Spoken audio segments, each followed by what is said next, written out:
Democrats gaining control of the House means a divided Congress and that the president could face new challenges to his agenda. Last night on CBSN, our colleagues Elaine Keano and Errol Barnett spoke to RNC spokeswoman Kayleigh McEnany about the impact of the president's rallies on the election, and DNC Vice Chair Michael Blake about if this was the blue wave Democrats were hoping for.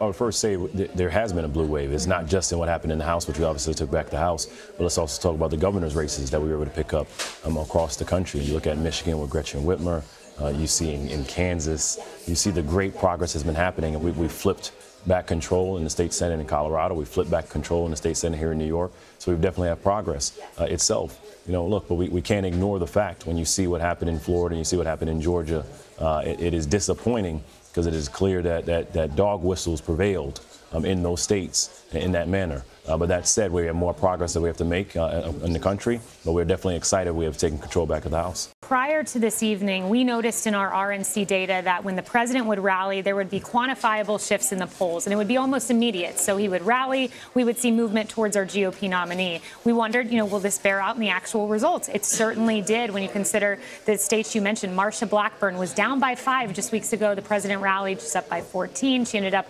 winning this evening. Likewise, in Indiana, President went there, made the difference. And all the states he went to, Florida included, he made a very big difference. So when he chooses to rally, it makes a difference. And it's worth noting some of our Republican incumbents who lost in Congress were noted critics of the president. So it might have had the opposite effect for those who chose to criticize the president.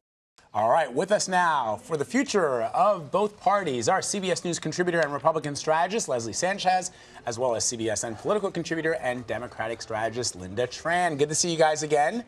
So, all right, let's talk about some of the trends and changes that Americans can expect to see now that there's a divided Congress. What do you expect, Leslie? We've never seen a divided Congress before. Just it's like, wow, we don't know what to expect at all. I have no idea. The president has never seen one. That is going to be interesting for him. The president's never, barely been in the White House, before he was president. So there's definitely a lot of change there. What's going to be interesting, I point to two things. One, it's going to be exciting to see these female candidates walking the halls of Congress, getting their committee assignments. Most of them are going to be Democrats, and speaking as a Republican, it's a very positive thing to have diversity of thought and just to see where they're going to be and what kind of committees they get assigned to. Are they more on the national security side, or the budgetary side, or the appropriation side? Are they going to be more on the education, healthcare issues? So I think there are valid points on both, but I do think we're lined up, and I wanted to talk a little bit last night. Historically, the president was trying to defy a trend where a president under 50% normally has a loss historically of about 37 seats, and he's not anywhere near that. So the president is looking very good if you just look at historical trends in terms of his impact. To Kayleigh's point at the RNC, he had a very measurable impact, where even if we didn't like the tone as establishment Republicans, on turning out the base, holding that line, and setting up a very positive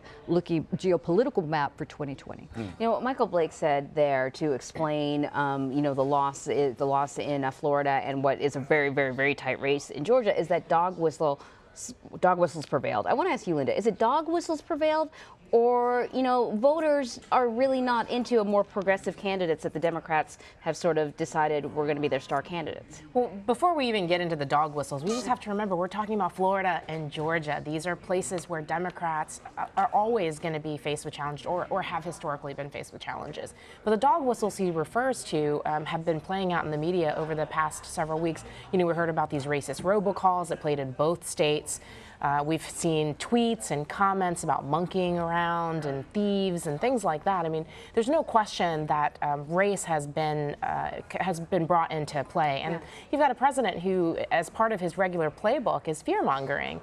All of these 11th hour stunts around the caravan coming. These are the kinds of things that make people feel really unsettled. And also, when it's an environment where there's a lot of chaos, it makes sense that voters are thinking more about how do they just kind of steady things and keep things more the same rather than going out on a limb. That said, Georgia's still too close to call. Florida, Andrew Gillum's a very young man. He is dynamic and some would say magical on the stump.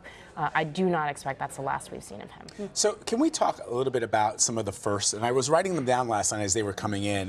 Rashid Tlaib and Ilhan Omar, the first Muslim women in Congress.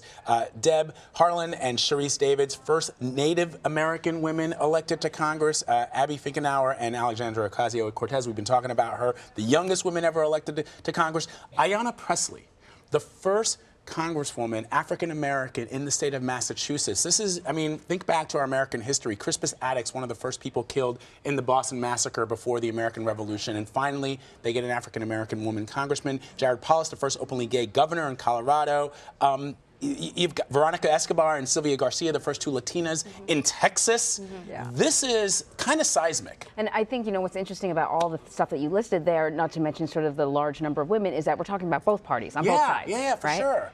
I mean, what do you make of that? New generation of candidates that are more reflective of the diversity within the United States. And we can say states like Texas and states like Michigan that have very, strong urban populations, for example, or Hispanic populations, should have seen this type of progress before, but it takes a very long time to break kind of political infrastructures that are set in place by the party systems. That's why people like Senator Ted Cruz, when he first ran in 2012, went outside the party system and raised 3/4 of his money through social media outside the state, because the state said it's not your time yet. Right. And that's what I love about, kind of communities of color, women, just non-traditional candidates, breaking that ceiling, because it allows two things. One, they prove they can do the cash threshold. They can raise the money. That's always the argument party leaders have against them. And two, it shows they legitimately can put together an aggressive campaign. I'm just going to add real quickly, MJ Hager, who was a candidate I was just enamored with.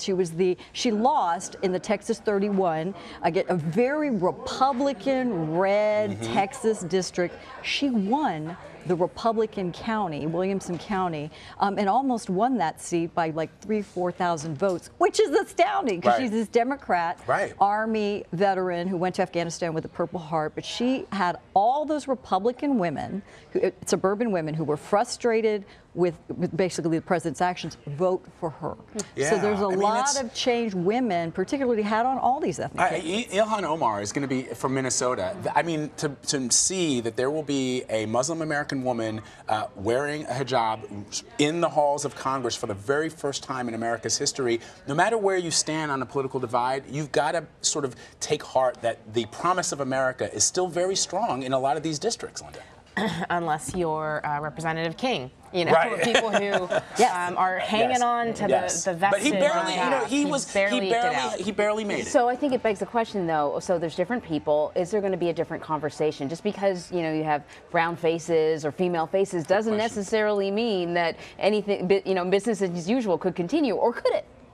Well, I mean, I think that there have already been discussions underfoot over the last several weeks on the Democratic side of the ledger. You've got people like Congresswoman Pramila Jayapal, who was the first Indian American woman elected to Congress, and also an immigrant herself. And so she has been leading the charge around the family separation crisis, lots of policies that we should expect to be part of the discussion moving forward. And they're building the Progressive Caucus out. And you can bet they're going to be reaching out to some of these newer faces, some of the more diverse faces, to help flesh that out, help reflect the communities across America that up until now have not been represented in the pale mail-in state. What about on the Republican side? It's interesting. It reminds me, one of my first boss on Capitol Hill was the first Texas Republican Hispanic to ever be elected in 1992, and they placed him on appropriations, one of the most powerful committees in the House, to protect him, so to speak, because he was in Texas 23, which is still one of the swingest districts in the country.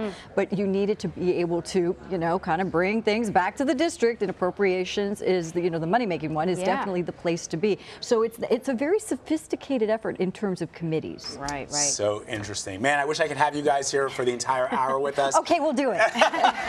You've been here for 24 hours, basically, right? We've been here for like 2 days straight. I know. Little cots upstairs. What's a few more hours? Right. Leslie Sanchez and Lynda Tran, thanks, guys.